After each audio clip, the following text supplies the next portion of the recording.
escalation, the bombing campaign in Gaza, this latest outburst of violence, which is one of the worst that we've seen during the occupation, we knew that Netanyahu's government was going to respond in an incredibly violent way. The death toll from the Hamas attack within Israel, the attack on the music festival included, has risen to 900, 11 Americans among the dead at this point, and Gaza's death toll with this overnight bombing campaign is likely to, it's already near that.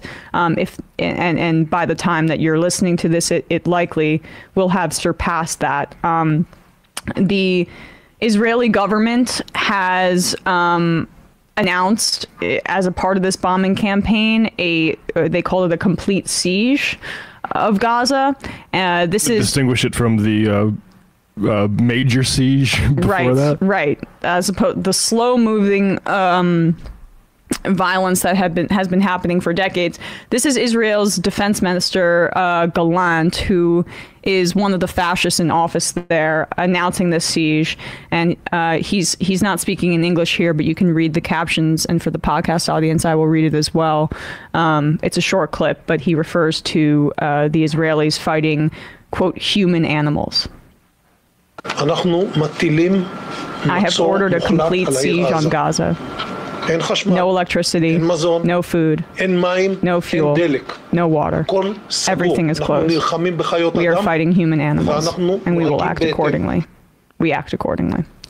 So that's what he said there. So they have the power to turn all that stuff off. See, that's the problem. As Michael Brooks said, there is no symmetry in the relationship. The issue here is that one country, Israel, has the ability to shut off the water supply of another population, the electricity supply of another population, the food supply of another population. And that's exactly what we're talking about. And not just on the terrorists. No.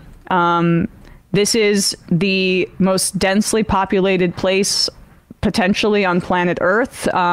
Orly Noy, when we interviewed her yesterday, likened Palestine to, if American audiences want to picture it, to Detroit, which has a population of around 600,000 people. By comparison, the number of Palestinians living in this very densely populated area is 2.4 million people. So there is no way to escape the bombing. There is no way to escape the violence, the bloodshed. They understand that innocent civilians are going to be killed here, entire families wiped out. Children are half the population there, and that children will be among the dead. But that does not matter. This is CNN's Christiane Amanpour speaking with the Palestinian humanitarian aid worker Omar Garib, who is located in Gaza City here. Garib just gives some facts on the ground about what the siege on Gaza really will mean.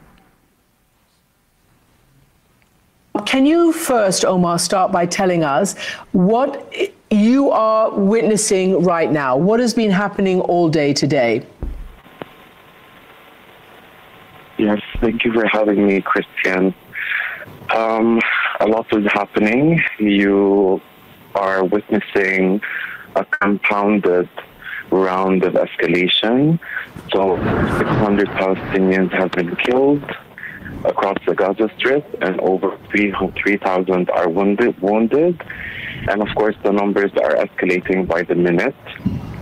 So Israel also declared a full closure of Gaza, which means no entry of food or fuel or medicine, really compromising the humanitarian situation even more.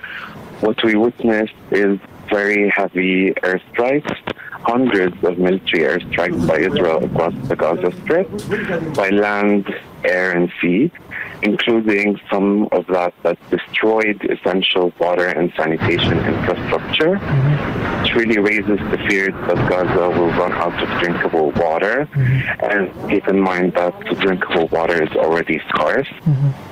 So we're seeing a lot of targeting to residential buildings, houses, towers, and, this is also affecting the displacement.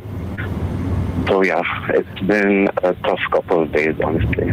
Omar, on Saturday, after this assault, Netanyahu told, quote, residents of Gaza to get out now because we will operate everywhere and with full force. And you may have heard some very, very tough comments about what's coming from our Israeli IDF spokesman and others on our program earlier.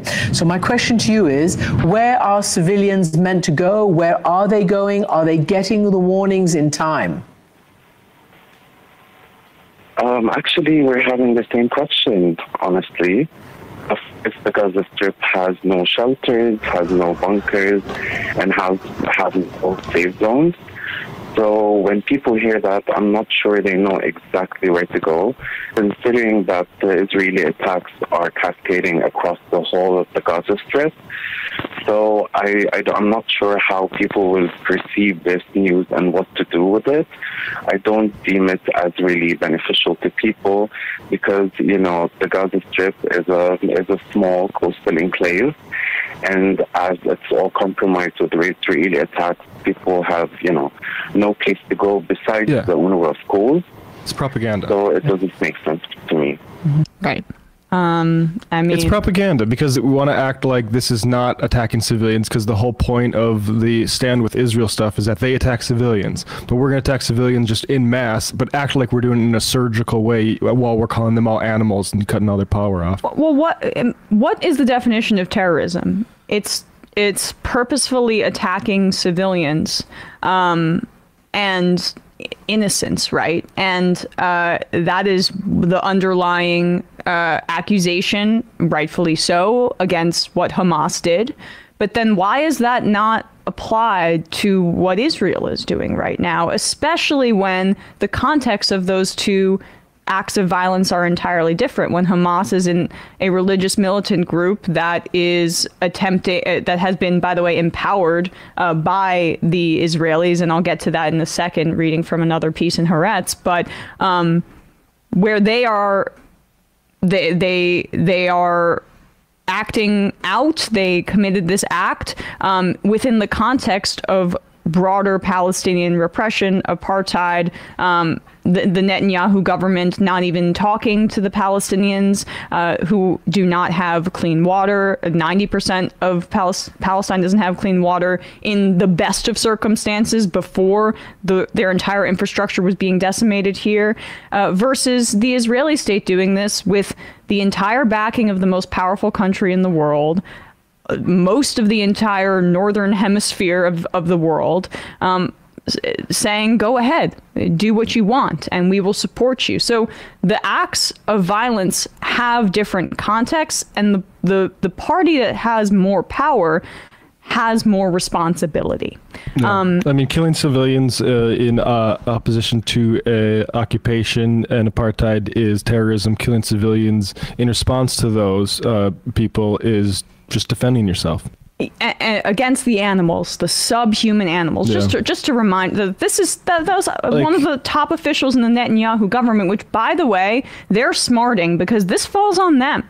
Part of the reason that the southern border was not very secure from the Israel's perspective is because Netanyahu and that guy, was it Gallant and Ben-Gvir, have Netanyahu's basically outsourced it to them and said, go ahead, the occupation is your job, the pogroms is your job, essentially. And the troops that had previously been protecting that border and monitoring it were protecting the settlers as they were taking Palestinian land. They had been diverted to help with the settlements. That's part of the issue here. I wanted to read from this piece in Haaretz, as I did yesterday. This is I'm trying to find the name of the author here. Bradley, maybe you can find it as well. I retweeted it. But this is a piece that basically is scathing towards Netanyahu, and I think appropriately so. It's impossible to close your eyes to the reality. There's a clear connection between the corruption trial, the government's judicial overhaul, and the greatest failure since the Yom Kippur War of 1973, perhaps even since the establishment of the state. Admittedly, the intelligence agencies failed inconceivably at foreseeing the actual attack, but they warned Netanyahu time and time again time and again in recent months that Israel's enemies had identified a historic weakness, making the likelihood of war higher than it has been since the Second Lebanon War of 2006. Yet instead of quelling Justice Minister Yariv Levin, National Security Minister Itamar Ben-Gvir, and Finance Minister Bezalel Smotrich, due to this danger, Netanyahu prioritized ensuring his personal survival and the integrity of his coalition at the price of capitulating to insane, messianic racists. To this end, he turned his domestic rivals into enemies and systematically destroyed the connective tissue that, with great difficulty, has held Israel's society together. Effectively, Netanyahu's entire worldview collapsed over the course of a single day. He was convinced that he could make deals with corrupt Arab tyrants. This is referring to the efforts at normalization with Saudi Arabia, brokered by the Trump administration and continued by the Biden administration, which is horrific in terms of the Palestinian issue. But he was convinced that he could make deals with corrupt Arab tyrants while ignoring the cornerstone of the Arab-Jewish conflict, the Palestinians. His life's work was to turn the ship of state from the course steered by his predecessors, from Yitzhak Rabin to Ehud Olmert, and make the two-state solution impossible. En route to this goal, he found a partner in Hamas, and this is the quote. "Anyone who wants to thwart the establishment of a Palestinian state has to support bolstering Hamas and transferring money to Hamas," he told a meeting of his Likud party's Knesset members in March 2019.